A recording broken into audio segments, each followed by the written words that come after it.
In the matter of Narayan Yadav versus State of Chhattisgarh, Supreme Court allowed the appeal and acquitted appellant of all charges. The appellant himself lodged first information report, which came to be registered for the offence punishable under Section 302 of the IPC.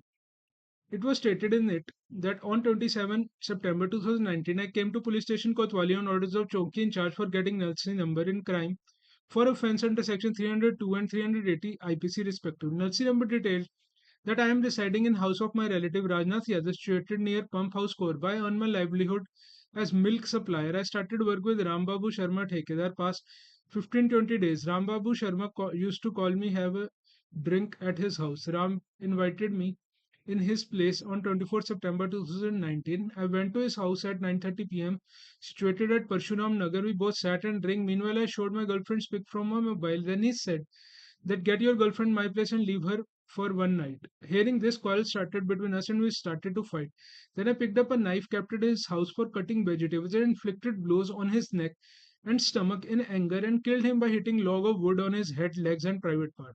Thereafter, I dragged his body near the bedside and covered it with a cloth that I took out from Elmira. Then I ransacked his room and took away his purse containing rupees 7,000 and keys of Bolero car. I locked the room from outside, got the Bolero outside, and logged main road and ran towards Bilaspur in Bolero. I met with accident in Raipur Road ahead of Bilaspur. When I regained consciousness in morning, I found myself in Saragaon Hospital where my mother and Raj Yadu both were present. Today morning I came to Korba. After getting discharged from hospital, I informed about incident to Mosa, Rajnath Yadav, Rahul Chaudhary, and Anuj Yadav, and also informed CSEB Chonk. Then I went to Rambabu's house with police people and pointed out to the dead body. My vehicle is at the place of accident. I am filing the report investigation to be done. Upon registration of FIR lodged by appellant at concerned police station, investigation commenced. It appeared that the investigating officer, after arresting appellant, took him to house of deceased. After breaking open the house, dead body of deceased was found lying in a pool of blood inside his residence. Legal position is this: statement contained in FIR furnished by one of accused at the case cannot be used against another accused, even as against the accused who made it. Statement cannot be used if it is inculpatory in nature, nor can it be used for purpose of corroboration or contradiction unless it makes offers himself as a witness in trial. The very limited use of it as admission under Section 21 of Evidence Act of 1872 against its maker alone, and only if admission does not amount to a confession. An FIR of a confessional nature made by accused is inadmissible in evidence against him, except to extent that it shows he made a statement soon after offence, thereby identifying him as maker of report, which is admissible as evidence of conduct under Section 8 of 1872 Act. Additionally, any information furnished by him that leads to discovery of fact is admissible under Section 27 of 1872 Act. However, non-confessional FIR is admissible against accused as admission under Section 21 of 1872 Act and is relevant. Supreme Court said that first error that High Court committed was to read contents of FIR lodged by the appellant into evidence.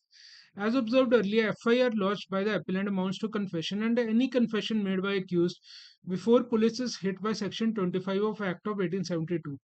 There was no question for High Court to seek corroboration of medical evidence on record with confessional part of FIR lodged by appellant. High Court should have been mindful of fact that doctor is not a witness of fact. Doctor is examined by prosecution as medical expert for purpose of proving contents of post-mortem report and medical certificates on record if any. An expert witness is examined by prosecution because of specialized knowledge on certain subjects which judge may not fully be equipped to assess. The evidence of such expert is of advisory character. Credibility of expert witness depends on reasons provided in support of conclusion as well as data and material forming basis of those conclusions. Accused cannot be held guilty of offense of murder solely on basis of medical evidence on record. Most of Punch witnesses turned hostile. If at all, public prosecutor wanted to prove contents of Punch namas after Punch witnesses turned hostile, he could have done so through evidence of investigating officer. However, IU also failed to prove contents of Punch namas in accordance with law. Thus, there was nothing on record by way of evidence relating to discovery of fact.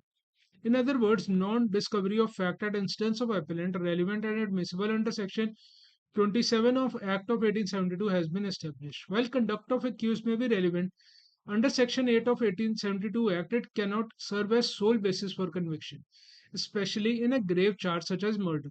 Like any other piece of evidence, conduct of accused is merely one of circumstances the court may consider in conjunction with other direct or circumstantial evidence on record. Supreme Court said that if at all High Court intended to extend benefit of any of exceptions of to Section 300 of Indian Penal Code, it ought to have considered exception 1 of Section 300 of IPC. However, it is not necessary to delve in exception 1, that is grave and sudden provocation, since we have already reached conclusion that the case in hand one of no legal evidence and therefore appellant deserves to be acquitted. We refer to exception 1 merely to illustrate that, if at all, it was this exception that could have been examined.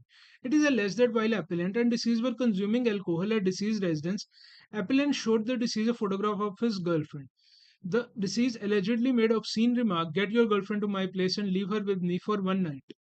Such a statement might have provoked the appellant, who then picked up a vegetable cutting knife lying in one corner of the house and inflicted injuries upon deceased. This aspect could have been considered in that context.